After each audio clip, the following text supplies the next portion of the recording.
Good evening and thank you for joining us. I'm Cindy Sexton. Greg Glover has the night off. We have a crew headed to breaking news in Marion County for an officer-involved shooting that started in Dade County. We'll have more details for you later. And we are covering Decision 2019 tonight. Polls in Georgia closed a few hours ago and the results are in. Voters decided a number of issues.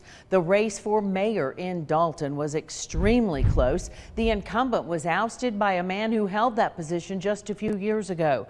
David E. Pennington received 1,400 votes, beating Dennis Mock by just 11 votes. Pennington previously served as mayor from 2008 until 2014. Jake Chapman joins us live from Dalton with reaction from both candidates. Jake? Cindy, you're right. This was an incredibly close race, putting David Pennington back into the seat of the mayor of Dalton. And as you just mentioned, he's coming into this job with experience. He served as mayor for 6 years, from 2008 to 2014. And one of the things he tells me he wants to work on is lowering property taxes and fixing the stormwater system in the city. He tells me he's noticed a disconnect between Dalton and Whitfield County, and he wants to restore the relationship so Dalton can continue to grow. Dennis Mock served as Dalton's mayor for 5 years and isn't sure what the future holds for him after tonight. And here's what both candidates had to say after tonight's close race. The thing I think about most on election day is all my supporters. I don't like letting any of them down. And I've got a lot of them that worked hard. And if I didn't have those supporters, I wouldn't have come close in this race. No, it really is a loss. It's a loss with me. I knew it was either going to be a landslide one way or the other, or really close, and it was just a little closer than what I expected. But he got more votes than I did.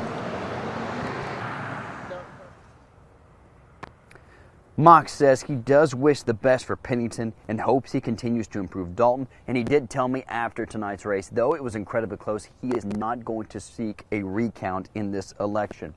Pennington told me he's ready to get to work, and if anyone knows him, he's a man who wants to get things done.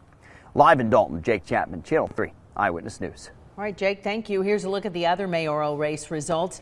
In Rossville, incumbent Teddy Harris wins with 53% of the vote, defeating Gary Anderson with 47%. In Fort Oglethorpe, incumbent Earl Gray easily keeps his position, winning 71% of the vote over Lewis Ham. And in Ringgold, incumbent Nick Millwood won with 64% of the vote, beating two challengers, Tony Hullender and Paul Lee. Another race we've been following closely, Homestead Exemption in Catoosa County. It would give some seniors tax relief. Now that decision passed with 93% of the vote. And decisions regarding alcohol sales were on several ballots in North Georgia. In Rossville, the liquor by the drink regulation passed with 71% of the votes. Also in Rossville, voters decided to allow liquor by the drink sales to begin earlier at 11 in the morning. That proposal passed with 69% of the vote. That means more restaurants will be able to serve alcoholic drinks during brunch time. Well, Election Day was a little different for those in Catoosa County. Polling stations were testing the state's new voting machines. The county was one of 6 in the state doing so. The new machines allowed voters to check their choices on a paper ballot that's printed out and then they're scanned to be submitted. A spokesperson for the Secretary of State's office says the goal is to restore voter confidence after last year's challenges.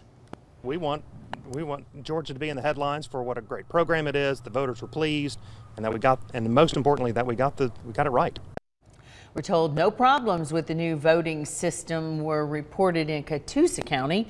The new voting machines will roll out statewide in Georgia in time for the 2020 presidential primary in March. Well, we have you covered for every race in Georgia in our viewing area. You can check out the results on our website and on our app. Just search WRCB. It's free for iPhone and Android. Now, breaking news, a car chase from Dade County